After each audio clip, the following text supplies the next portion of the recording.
Hi, so we're officially in the last month of 2022, and although I do really like to enjoy the holiday season, I also like to prepare myself for the new year ahead.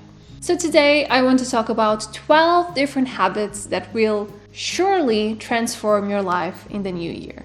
So habit number 1 is restart often and give yourself the time and the space to really evaluate often where you are in terms of your goals, your ambitions, your lifestyle, your habits, and your routines.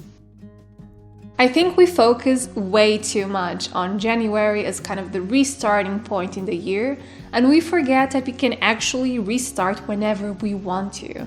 And that can be such a great habit for you to have because it allows yourself to constantly realign yourself with your values, checking in on your goals, understanding whether, fighting for that goal still makes sense to you or not, and understanding whether there's something in your life that needs to change. Habit number 2 is really prioritizing grounding this year. Grounding is a practice of feeling more connected with yourself and your values. It's like finding a cozy place inside your own head through the practice of certain activities or by reliving certain thoughts. For people who suffer from anxiety, but even for people who don't, this practice of grounding and finding kind of a space inside your own head where you can go to whenever you're feeling really stressed and practicing some thoughts and some breathing exercises can provide such a big, drastic change in your life. It can really help you quiet down some distressing thoughts. And when you're feeling imbalanced throughout the day, you have an active strategy that will help you go back to that neutral emotional level. Habit number 3 is staying on top of your finances. And I said this the last video, and I said this when I talked about how to kind of save your finances for 2023, but having a consistent habit of staying on top of your finances, checking your accounts, checking your bills, making sure everything is laid out on an Excel spreadsheet, renegotiating contracts, paying things on time, trying to build your savings and your credit score, even if it's $1 at a time. That kind of consistency goes a long way in drastically changing your financial health in 2023. Habit number 4 is externalizing more in written format. So externalizing your feelings, externalizing your progress, your goals, externalizing the things you're learning, the things you're not learning, your worries, your distressing thoughts, anything that either has a positive impact on your life or a negative impact on your life.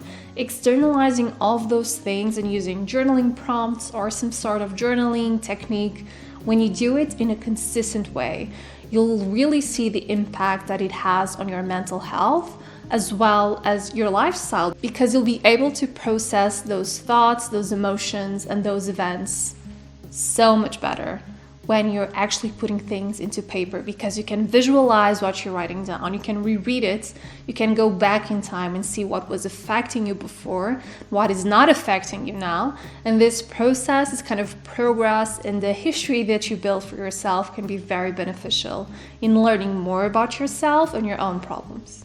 Habit number 5 is making a goal out of looking less at screens in general.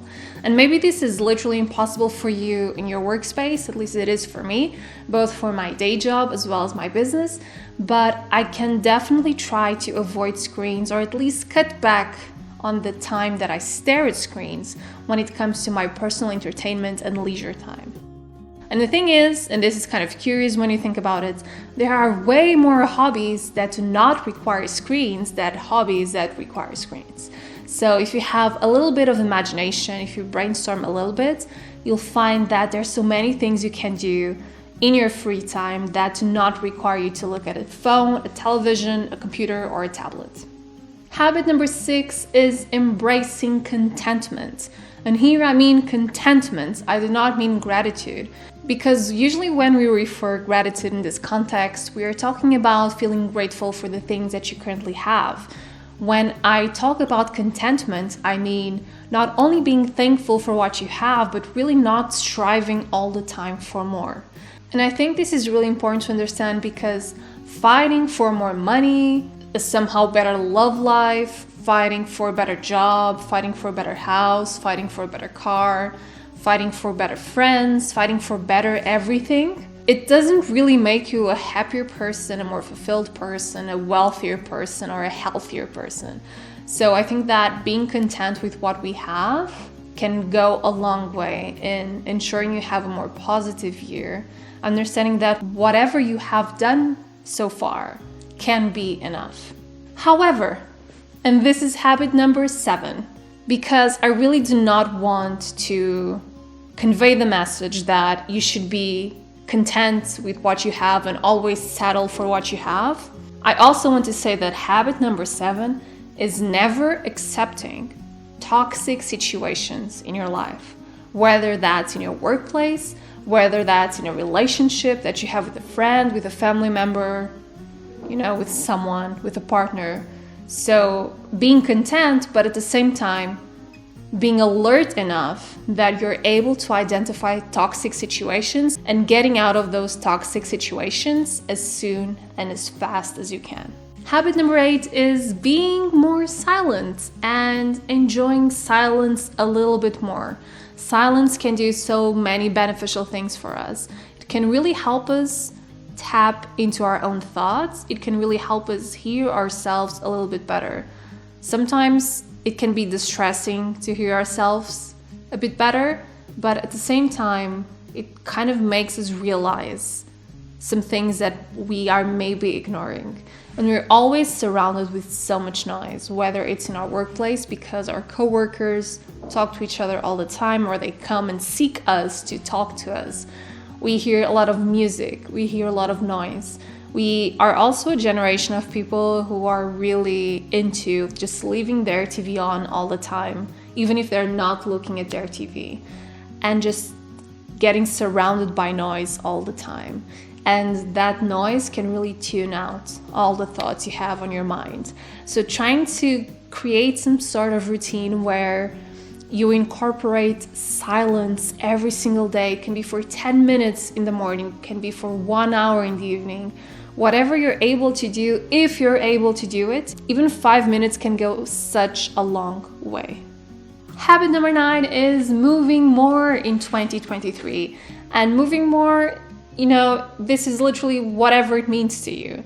So it can be stretching a bit more, it can be kind of investing your money on a standing desk. That can also be considered moving more. You can also go for a 10-minute walk in the morning. You can also start doing sports. You can run the marathon. So the degree of intensity of your moving can really vary from person to person. But the idea here is that you incorporate more moving into your daily life. That you remember to get up from your chair, go to the kitchen, fetch a glass of water, or just stretch a little bit in your office, for instance. Whatever way you pick, it's going to be way better than just, adapting to a sedentary lifestyle. Habit number 10 is reading more news and reading more quality news. So do not rely on short headlines or sensational tweets. Try to look for sources that are reliable, and also try to look for different opinions on the same problem from different perspectives, because having access to those different perspectives is what actually is going to allow you to really form some good thoughts and a good opinion on that matter. We're almost getting there. So for habit number 11, start a weekly social media detox. And you can just select one day every single week where you're just not going online anymore. And maybe you should kind of tell your friends and your close family that you're kind of disappearing for one day. But when you do that and people start respecting this new habit of yours, you'll be so surprised at the huge amount of time you still have to work on different things and to read more and go outside and actually have nice, pleasant conversations with the people in front of you. And it's such a nice thing to incorporate as a solid new habit. And finally, habit number 12 is brain dump very often. So usually our mind is full of tasks, chores, projects we want to start, microscopic little things we have to do, and it seems like there all in our head, they're occupying space, they're fighting for attention, they're not letting you rest and recharge properly. So this year, try to find somewhere, whether that's a notebook or that's an app or just, a piece of paper in your pocket, and just write everything down, everything that you remember you have to do, everything that's occupying your attentional space. Have a place to put those things. Gain the habit of revisiting that list very often, seeing whether you can transform those ideas into actionable items, and schedule them on your calendar, but just take them out of your head because they're occupying so much attention. They're not allowing you to rest properly, and they're just better on paper. And if you want to strengthen your habits, I highly recommend reading the lessons behind a great book called The Power of Habits. And you can read those lessons very quickly with Shortform, who is kindly partnering with me for today's video.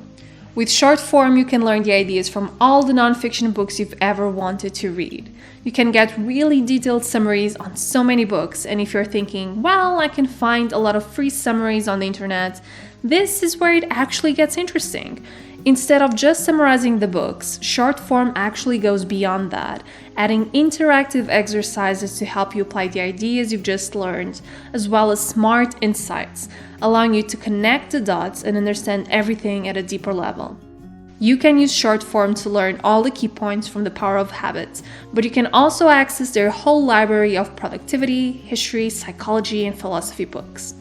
When I use Shortform and as I access the summary previously, I look forward to the full experience and I buy the full book, while always being able to go back to Shortform to at least remember its key points.